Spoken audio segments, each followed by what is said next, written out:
Can Bitcoin hit $150,000 this year? Let's take a look at the facts, go over what exactly is going on, and go over why I think that this is unlikely but still actually possible. Let's get right into it. Welcome to the Bitcoin to 1 million channel where I make daily Bitcoin videos going over all sorts of things like whether it's macroeconomics, whether it's treasury updates, price predictions, anything and everything you need to know about Bitcoin and why it's going to hit $1 million one day, okay? This is the Orange Pill channel. Feel free to share it to a friend who needs to learn more about Bitcoin or just wants to get some more updates, okay? Let's get right into it. Now, Bitcoin, guys, is currently at $69,000, and we got to take this into consideration, and we got to take a look at what exactly is going on with Bitcoin, right? Now, Bitcoin is down from an all-time high of about $126,000, and we got to realize that's, almost down 50%, right? Now, we also got to take a look at other facts that are relevant. We have seen assets like gold and silver literally print trillions of dollars in market cap within weeks, right? So assuming that there is enough money to flow into Bitcoin, assuming that people just haven't bought Bitcoin yet, is it actually possible? Well, the answer is yes, and this isn't just coming from me, this is also coming from Bernstein, who says Bitcoin to hit $150,000 this year and has likely bottomed, right? Very interesting. Now, why would they say something like this? Well, one, they probably realize that it gives them a little bit more popularity, but two, there is a little bit of truth to it, and we're going to talk about why. So we can see here, guys, this is the 1 year chart for Bitcoin, right? And as I previously mentioned, it literally wiped out, give or take about $1 trillion in market cap from its all-time high. Now, what goes down has to go up, and what goes up maybe has to go down. But the whole point of this is, guys, there is money in the markets for this. And we've seen that with even oil, gold, silver, and with everything going on in the world. We might not see a $150,000 Bitcoin anytime soon, right? Maybe, just maybe, we see it throughout November and December. It really depends on what exactly happens. And I think a lot of people are starting to agree. In fact, we can see Michael Saylor's strategy is going to be a big proponent to this, right? If we're talking about the Avengers, this guy is quite literally as important as Captain America, Iron Man, Spider-Man, and Thor combined for Bitcoin, right? Now, that's not to say that they will basically not function without Saylor, but it's to say that Saylor is quite literally more like Thanos, and he's collecting all of the Infinity Stones as the years go by. Now, he has also talked about something crazy, which I talked about in yesterday's video.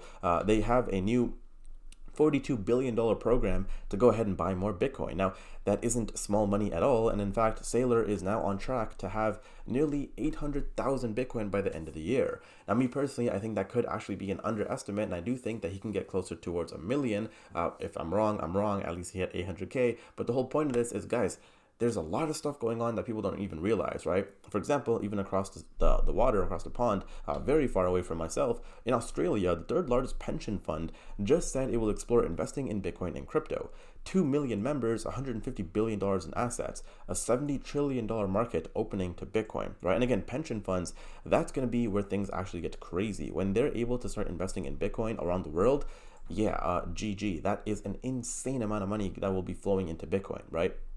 Now, forget about pension funds in Australia. People don't realize that, yes, there is Saylor, there's Wall Street, and there's random people like you and I that may be buying Bitcoin on dips, right? Which, by the way, we should be buying Bitcoin on dips, right? The whole point of this is to get to 1 Bitcoin as fast as possible. We've got to realize that, companies like Thailand's DV8PCL has announced plans to buy 10,000 Bitcoin by 2028. And again, people love to say, Bitcoin is dead or whatever. And to those people, it's very fascinating because when companies like this literally exist and they tend to acquire 1,000 Bitcoin just this year, you got to realize, guys, it's very simple math, right?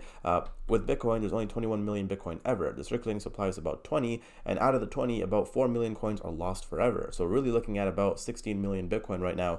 Let's call it 17 million Bitcoin just for the sake of fun. At 17 million Bitcoin, guys, you got to realize with all these people consistently buying Bitcoin and holding, it is going to get to a point, guys, where there is no more Bitcoin for people. And we're starting to see that, right? Saylor, for example, is buying more Bitcoin than is being mined on a weekly basis. But let's talk about other companies too, right? Let's talk about Canada. Now, I'm Canadian. I don't know if I'm proud to be Canadian anymore, but it's pretty interesting. So they, a publicly traded fintech company, Delphx, however you pronounce that, Delphx, I don't know. They are having a Bitcoin treasury strategy, and they're buying $50 million worth of Bitcoin. Pretty cool to see as well. Hong Kong, their publicly listed company, Boya Interactive, they're now seeking shareholders' approval to deploy $70 million from its cash reserves to buy more Bitcoin. So again, guys, this isn't just random stuff, right? Like, there are actually companies going ahead and buying Bitcoin, right? And big amounts and also small amounts, like Spanish public company Vanadi Coffee, who buys an additional 4 Bitcoin, which is pretty cool. They now hold 213 Bitcoin. By the way, if they have a stock I would freaking buy that shit, right? Assuming they're a profitable coffee company, if they're now holding 213 Bitcoin at this price, their next earnings report when Bitcoin goes up is going to be astronomical. They're going to be printing, okay? And guys, realistically, hunting bears is what this is all about, right? The whole purpose of this video is to say, hey, listen, with everything I've presented to you guys, is it possible for Bitcoin to hit 150,000 this year? Absolutely. But again, I don't know if it's likely. And the people that say Bitcoin is dead, I want to share this with you guys, bitcoindebts.com.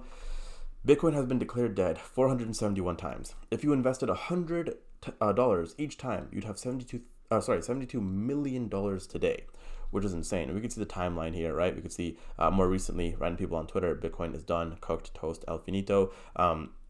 Crypto is a victim of his own success. And this is all this year, right?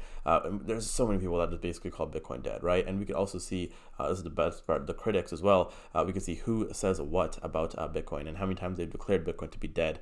And every single time, guys, Bitcoin comes back. So listen, even if Bitcoin doesn't hit $150,000 this year, ask yourself, with everything I've told you and with this continuation of demand for Bitcoin, do you really think Bitcoin isn't going to hit $1 million this year? Or sorry, not this year. Whoa, take that back. Let me do that again. Do you really think Bitcoin will never hit $1 million? I think it is inevitable. I think it's programmed. I think within the next 10 years, it is very, very likely that we see it.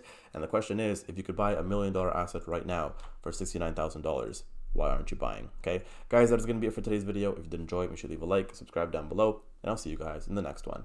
Take care.